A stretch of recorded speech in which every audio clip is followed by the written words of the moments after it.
Hi నమస్తే, welcome to I dream. నేను మీ anchor Pratyusha. ఈరోజు మనం జైరాబాద్లోని హెర్బావాలే ఫామ్కి వచ్చామన్నమాట. సో ఈ ఫామ్లో ప్రతి ఒక్క మొక్కకి ఏదో ఒక రకమైన బెనిఫిట్ తప్పకుండా ఉంటుంది. సో ప్రతి మూలికకి, ప్రతి చెట్టుకి సో అలాంటి ఒక మూలిక మన ముందు కనిపిస్తుంది అనమాట. సో దీనివల్ల మనకి ఎలాంటి బెనిఫిట్స్ ఉంటాయో తెలుసుకుందాం. సో ఈరోజు మనతో పాటు బి ఆంజనేయరాజు గారు మనతో పాటు ఉన్నారు. సో తెలుసుకుందాం, మాట్లాడి అడిగి తెలుసుకుందాం. Hi sir. హాయ్ అమ్మా. సో ఏంటి సార్ ఈ మూలిక వల్ల యూజ్ ఏంటి, అసలు ఏంటిది? చిత్రమూలం అంటారమ్మా. ఓకే. చిత్రక్క అని కూడా అంటారు. ఇందులో 3 రంగులు ఉంటాయమ్మా, తెలుపు, నలుపు, ఎరుపు. ఎరుపుది చాలా రేర్ స్పీసీ అనమాట. అది ఒక మొక్క 1000 నుంచి 5000 దాకా అమ్ముతారు. ఒక మొక్కని. అది పెద్దగా దొరకదమ్మా. నార్త్ ఇండియాలో చాలా రేర్గా ఉంటుంది. నార్త్ ఇండియా నుంచే తెప్పిస్తాను నేను దీనికి సంబంధించిన రూటు. ఇది సమూలం, మొత్తం చెట్టు అంతా ఉపయోగమేనమ్మా. దీన్ని ఏం చేసేవారంటే పూర్వకాలం రక్ష అని వేసేవారు. అదేంటంటే దీని సమూలంగానే ఆకు కానీ కాడతోటి సహా నూరి ఎక్కడైనా అంటిస్తే పుండు పడుతుందమ్మా. అది పూర్వకాలం ఏం చేసేవారంటే, ఇక్కడ మీరు పల్లెటూరులో చూసి ఉంటారు, ఇక్కడ బొట్టు కింద ఉంటుంది కొంతమందికి, వాళ్ళకి తగ్గని తలపోటు ఉన్నప్పుడు ఇది నూరి ఇక్కడ అంటించేవారు. అంటిస్తే కొన్ని గంటలు వదిలేసేవాడికి అక్కడ పుండు పడేది. పుండు పడేనాక తీసేసేవారు. దాన్ని తీసేస్తే ఆ తలపోటు ఇంకా జీవితంలో రాదన్నమాట. కానీ పుండు ఉంటుంది కదా సార్, పుండు తగ్గిపోతుంది కదా కొన్ని రోజులకి తగ్గిపోయి ఆ మచ్చ అలా ఉండిపోతుంది. కొంతమందికి రిస్ట్ చుట్టూరు ఉంటుంది, కొంతమందికి ఏమో బొడ్డు చుట్టూరు వేస్తారు. ఇవన్నీ కూడా బొడ్డు పక్కకి జరిగిపోవడం కానీ, తగ్గని కడుపు నొప్పులు ఉండటం కానీ, ఇటువంటి వాళ్ళకి ఈ చిత్రమూలం యొక్క రక్ష. ఓకే. సో అంటే ఇది ఇక్కడ దొరకదు, నార్త్ నుంచి దొరుకుతుంది అని చెప్పారు. అక్కడ నుంచి ఎర్ర చిత్రమూలం అయితేనమ్మా. ఈ చిత్రమూలం అన్ని చోట్ల దొరుకుతుంది. అంటే అక్కడ నుంచి తీసుకొచ్చినప్పుడు ఇక్కడ బ్రతుకుతుందా సార్? వాళ్ళ అక్కడ మట్టి ఇక్కడ మట్టి డిఫరెంట్ ఉంటుంది కదా? ఉన్నా కూడా బతుకుతుందమ్మా, ఏమి ఇబ్బంది లేదు. చాలా బండది, అది చాలా రఫ్ గా పెరుగుతుంది. మీరు దాన్ని ఎక్కడ వేసినా కూడా వాటర్ ఇస్తే బతికేస్తున్నాము. వాటర్ ఇప్పుడు మనం రాళ్ళలో వేసాం, ఎంత ఫాస్ట్ గా వస్తుందో చూడండి. 1 మంత్ అయింది ఇది వేసి. చక్కగా చిగుళ్ళు బట్టి కంటిన్యూ వాటర్ ఇస్తే కనుక చాలా స్పీడ్ గా వస్తుందమ్మా. ఇది ఒక రసాయన మూలిక అంటారు అనమాట. అంటే రసాయనం అంటే ఈ రసాయనాలన్నీ కూడా నిజం చెప్పాలి అంటే వీటితోటి పూర్వం యోగులు ఋషులు ఒక అంటే లైఫ్ యొక్క స్పాన్ పెంచుకోవడం కోసం వీటిని ఒక అమృతాల కింద వాడేవారమ్మ. వీటిని ఏమంటారంటే సిద్ధయోగులు ఇటువంటి వాళ్ళు వాడేవారు అనమాట. ఇది పుష్యమి ఆదివారం ఆ రోజున రూట్ తోటి సహా అన్నీ తీసుకుని అన్ని భాగాలు అంటే పంచాంగాలు ఇది ఫ్లవరింగ్ వచ్చాక తీయాలమ్మా. ఫ్లవరింగ్ వచ్చిన తర్వాత పుష్యమి ఆదివారం రోజుని సమూలంగా తీసుకుని దీన్ని చిన్న చిన్న ముక్కలుగా కట్ చేసుకుని ఆవు పాలు ఆవిరి మీద ఉడకబెట్టాలి.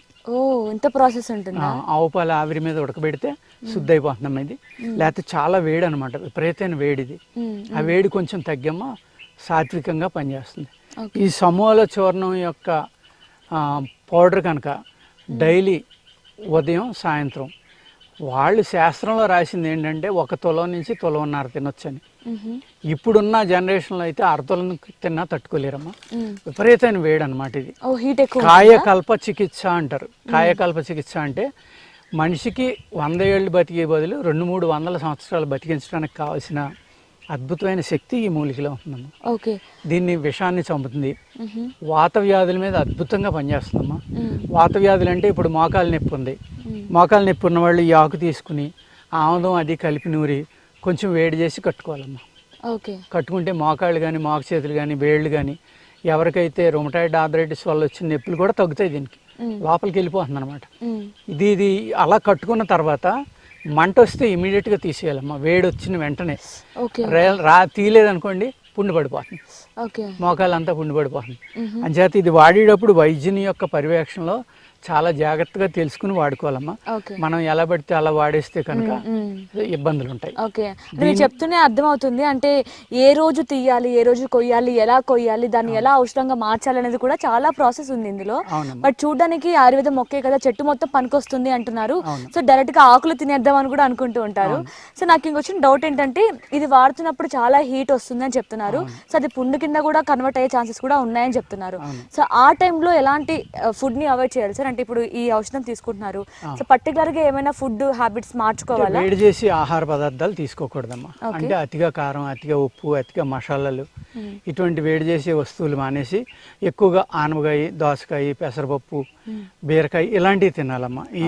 అదే వాత వ్యాధుల మీద వాడినప్పుడు మట్టుకి వేడి చేయాలమ్మా.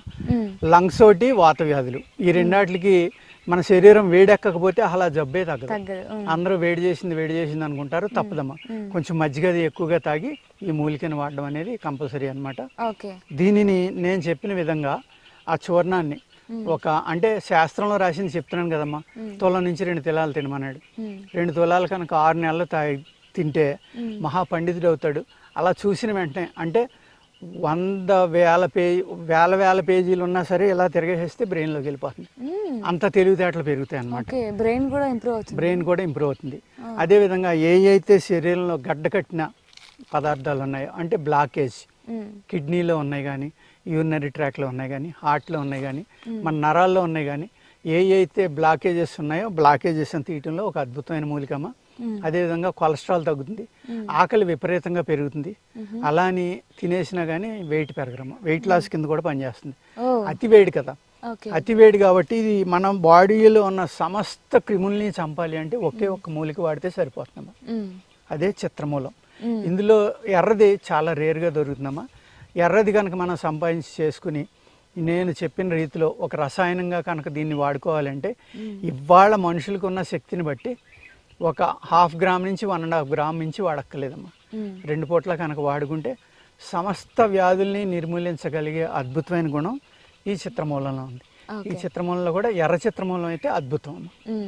మనది ఇది తెల్లదనమాట. అంటే తెల్లదంటే ఫ్లవర్ తెల్లగా వస్తుందమ్మా, ఎర్రదాన్నేమో ఎర్రగా వస్తుంది. నల్ల చిత్రమూలం అంటే నీలం రంగులో ఫ్లవర్ వస్తుంది. 3 రంగులు అన్నమాట ఇది. అంటే ఈ ఫ్లవర్ వచ్చిన తర్వాతే దీన్ని ఔషధంగా మనకి ఉపయోగపడుతుంది. అంటే పంచాంగాలు అంటాం కదా మా, సమూలం తీయాలి అంటే ఆకు, వేరు, తాట, పువ్వు, విత్తనం 5 ఉంటేనే పంచాంగాలు అంటాం. 5 పార్ట్లు అన్నమాట. ఆ మొక్కలో ఉన్న 5 ఆరోగ్యంగా ఉండగా తీసుకున్నప్పుడే పంచాంగాలతోటి కూడి ఉన్న సమూలం అని అంటాం. అదే పువ్వు లేదు, విత్తనం లేదు, ఇలాంటి లేత తీసేస్తే మళ్ళీ దాంట్లో ఆ ప్రాపర్టీస్ అనేవి పూర్తిగా తయారవ్వు అనమాట. అందుకు శాస్త్రంలో ఎలా చెప్తే అలాగ వాడుకోవాలమ్మా. ఇది వస్తుగుణ దీపిక అనే ఒక పుస్తకం ఉంది. అందులో దీని గురించి ఎన్నో వ్యాధులు ఎన్నో రాశారు.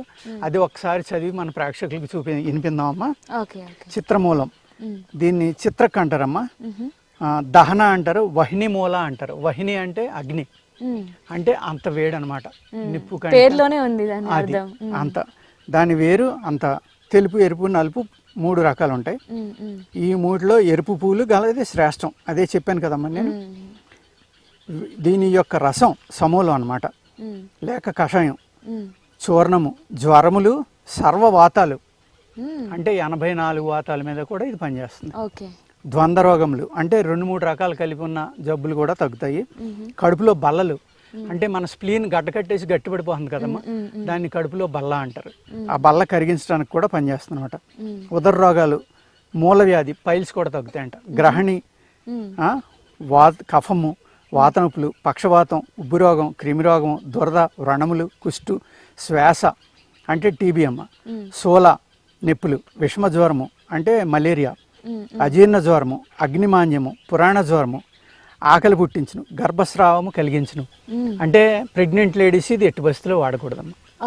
అందుకే ఇవన్నీ తెలుస్తాయని నేను అందుకే ఇవన్నీ చదివి వినిపిస్తున్నాను అనమాట. పురాణ జ్వరమును పోగొట్టును. పురాణ జ్వరం అంటే అమ్మా ఒక 6 నెలలు, 8 నెలలు, సంవత్సరం ఉంటుంది కొంతమందికి ఫీవర్. మధ్యన వస్తానే ఉంటుందన్నమాట. అలా అది టైఫాయిడ్ వల్ల రావచ్చు, లేకపోతే మన బోన్ మ్యారోలో కానీ మన సెల్లో కానీ ఉంటుంది. అది ఆ సెల్లలో కూడా బోన్ మ్యారోలోకి కూడా వెళ్ళిపోయి ఆ పురాణ జ్వరాన్ని తగ్గించేటంత అద్భుతమైన మూలిక ఈ చిత్రమూలం అమ్మ. ఇది దీనికి కొత్తగా లేచిన గడ్డలు పైన పట్టు వేసించో అవి హరించును. అలాగే పార్శ్వపు నొప్పులు, వాతపు నొప్పులు, కొన్ని తీరని వాతపు నొప్పులు గలచోట, పక్షవాతం వల్ల పడిపోయిన అవయవముల యొక్క కీళ్ల మీదను, కుదరని రక్త రేచిన జాడ్యములందును, నాభి చుట్టూ సుమారు చిటికెన వేలంత లావున. నేను చెప్పాను కదమ్మా రక్షని. ఎవరికైతే మోషన్స్ అవుతాయి కొందరికి, ఎన్ని రకాల మందులు వాడినా తగ్గవన్నమాట. వాళ్ళు వెయిట్ లాస్ అయిపోయి కొన్నాళ్ళకి చనిపోవడం కూడా జరుగుతుంది. అంత భయంకరమైన వాటికి కూడా ఈ చిటికిన వేలు ఆవుని దీన్ని సమూలాన్ని నూరి రక్ష చేయాలమ్మ. ఇలాగా బొడ్డు చుట్టూరు దాన్ని అలాగా ఒక గోరింతాకులా వేసి కొన్ని గంటలు వదిలేస్తే మండిపోయి పుండి పడుతుంది, అప్పుడు తీసేయాలి. తీసేస్తే దాన్ని రక్ష అంటారు. అంతే, సెకండ్ డేకే ఆ మోషన్స్ అన్నీ ఆగిపోతాయమ్మా. ఆగిపోయి కడుపులో ఉన్న సర్వ వ్యాధుల్ని నిర్మూలిస్తుంది. కానీ ఆయుర్వేదం వల్ల ఇన్స్టెంట్ గా సొల్యూషన్ రాదు, కొంచెం టైం పడుతుంది అంటారు కదా సార్, మరి మూలిక వల్ల అంత ఇన్స్టెంట్ గా వచ్చేస్తుంది? ఎన్నో మూలికలు ఉన్నాయమ్మా అలాంటి, నిమిషాల మీద పనిచేసి కూడా ఉన్నాయి. ఏమీ లేదు, మీరు సోంపు ఉంది కదా, హోటల్లో మనం ఫుడ్ తిన్న తర్వాత సోంపు ఇస్తాం. ఆ సోంపు యొక్క కషాయం మీ గొంతుకు దిగిన ఒక్క నిమిషంలో శరీరం అంతా పాకిపోతుందమ్మా. బెస్ట్ క్యారియర్గా దాన్ని మేము వాడతాం. అలాగే తేనె అనుపానం ఎందుకు పెడతాం, అది కూడా అంతే. మీరు తీసుకున్న 5 నిమిషాల్లో బాడీ అంతా ఆ మందు యొక్క ప్రభావాన్ని పంపించేస్తుంది. చాలా ఫాస్ట్గా పనిచేస్తాయమ్మా. అటువంటివి కూడా ఉన్నాయి. అలాగే నాభి అని ఉంటుందమ్మా. ఆ నాభిలోనే ఒక రకం నాగేటి గడ్డ, కనుగుడ్డు గడ్డ అంటారు. అది ఓన్లీ వర్షాకాలం వస్తుంది. కలిహారి అంటారు, లాంగ్లీ అంటారు, అనేక పేర్లు ఉన్నాయి దానికి. కఠోరమైన విషయం అనమాట అది. దాన్ని ఏం చేయాలంటే ఆ దుంపను తీసి ఆవు మూత్రంలో మూట కట్టి ఆవు మూత్రంలో రాత్రి అంతా వేసి పగలంతా ఎండలో పెట్టాలి. ఎవ్రీడే మూత్రం మార్చాలమ్మా. అలా 3-4 రోజులు పెడితే దాన్ని గుచ్చితే మెత్తగా సూది దిగిపోవాలి. అప్పుడు అది రెడీ అయినట్లు లెక్క అనమాట. దాన్ని ముక్కలు చేసి ఆరబెట్టుకుంటే అది ఒక బియ్యం గింజ అంత ఇస్తామమ్మా. నాలుక మీద ఉండగానే బాడీ అంతా పాకేస్తుంది. ఓకే, అంటే ఆయుర్వేదంలో కూడా డిఫరెంట్ ఉంటుంది. ఏదో కొన్ని లేట్గా వచ్చే ఉంటాయి, కొన్ని ఇన్స్టెంట్గా రిలీఫ్ ఇచ్చే కూడా ఉంటాయి. అంటే ఆయుర్వేదం అనేది రూట్ నుంచి తీసేస్తుందమ్మా. మీకు ఉన్న వ్యాధిని అణిచిపెట్టడం కాదు, వ్యాధికి గల కారణాన్ని వెతికి ఆ కారణాన్ని తీసేయడం వల్ల ఆ వ్యాధి అంటూ తగ్గితే కొన్ని సంవత్సరాల వరకు మళ్ళీ వెనక్కి రాకుండా ఉంటుంది. ఓకే, అదమ్మా. సో అంటే ఈ ఆకు ఇప్పుడు మీరు చెప్పారు కొన్నిసార్లు మనం కషాయం లాగా తీసుకోవచ్చు, కొన్ని దెబ్బల్లాగా అంటే పైన పుండు మీద అంటే పెడితే పుండు లాగా రావడం జరుగుతుంది. సో దీన్ని తీసుకునే విధానం కూడా తెలియాలి. శుద్ధి చేయకుండా తీసుకోకూడదు. శుద్ధి చేయకుండా తీసుకుంటే కడుపులో పుండు పట్టడానికి ఆస్కారం. అదే, అంటే మాకు ఈ మూలిక దొరికింది, ఈ చెట్టు మా ఇంట్లో కూడా ఉంది, మాకు కూడా అందుబాటులో ఉంది, మేము ఇలా తీసేసుకుంటాం అంటే కుదరదు. దీని గురించి తెలియాలి. సో నిపుణుల పర్యవేక్షణ చేయాలి అన్నట్లు మీకు తెలిసిన వాళ్ళు అంటే సో దీని గురించి ఐడియా ఉన్న వాళ్ళ సూచనల ప్రకారం తీసుకుంటే మంచిది అంటారు. సో మీరు డైరెక్ట్ గా ట్రై చేసే కంటే మీ ద్వారా కొంచెం బెటర్ కదా. అంటే మీరు ప్రాబ్లం ఏంటో చెప్తే దానికి ఏ విధంగా తీసుకోవచ్చు, అంటే కషాయం రూపంలో తీసుకోవచ్చా, లేదా తీసుకోవాలా, ఇంకేమన్నా మెడిసిన్స్ తీసుకోవచ్చా కూడా చెప్తాము. ఓకే, ఇదేంటంటే అన్ని తగ్గిపోతాయి అన్నామని ఇది ఒకటి తీసేసుకుందాం అందరూ ప్రయత్నిస్తారు. కరెక్ట్. అంటే ఇంకొక మూలిక కూడా ఉంటుంది, దాని వల్ల కూడా మోకాళ్ళ నొప్పులు తగ్గుతాయి. సో అప్పుడు అది తీసుకోవాలా ఇది తీసుకోవాలా అనేది మీరు డిసైడ్ చేస్తాము. ఆ మనిషి యొక్క లక్షణాన్ని బట్టి, ఏజ్ ని బట్టి, అతనిలో ఉన్న అదర్ ప్రాబ్లమ్స్, అంటే రొమటాయిడ్ ఆర్థరైటిస్ ఉంది, వాళ్ళకే ఆస్తమా ఉంది, వాళ్ళకే బీపీ ఉంది, షుగర్ ఉంది, కొలెస్ట్రాల్ ఉంది, థైరాయిడ్ ఉంది, అప్పుడు ఏమి ఇవ్వాలి? కరెక్ట్. ఇలాగా మొట్టమొదటి ఎక్కడి నుంచి వెళ్ళాలి, ఏ విధంగా వెళ్ళాలి, అలాగా వైద్యుడు దాన్ని డెసిషన్ తీసుకుని ఆ మెడిసిన్ ఇస్తాడమ్మా. అంతే తప్ప అన్ని తగ్గిపోతాయి అన్నాను ఇది ఒకటి వాడేసుకుంటే ఇంకేం అక్కర్లేదు అనుకుంటే అది తప్పు. ఎస్, సో ఇదన్నమాట మీరు కూడా తెలుసుకోవాల్సింది. సో ఇప్పటి వరకు మనం చాలా మూలికలు చూసాం, చాలా మొక్కలు చూసాం. సో దీనివల్ల కూడా ఇదే బెనిఫిట్ ఉంది, అంటే మోకాళ్ళ నొప్పి తగ్గుతాయి, దీనివల్ల కూడా మోకాళ్ళ నొప్పి తగ్గుతుంది కదా. సో రెండు యూజ్ చేద్దాం, రెండిట్లో ఏదో ఒకటి యూజ్ చేద్దాం అని మీ చాయిస్ కాదు, అది ఏది మీకు యూజ్ అవుతుందో చెప్పేది వైద్యుడు అనమాట. సో దాని గురించి క్లారిటీ కావాలనుకుంటే మీరు స్క్రీన్ మీద కనిపిస్తున్న నెంబర్కి కాంటాక్ట్ అవ్వండి. Thank you so much for watching.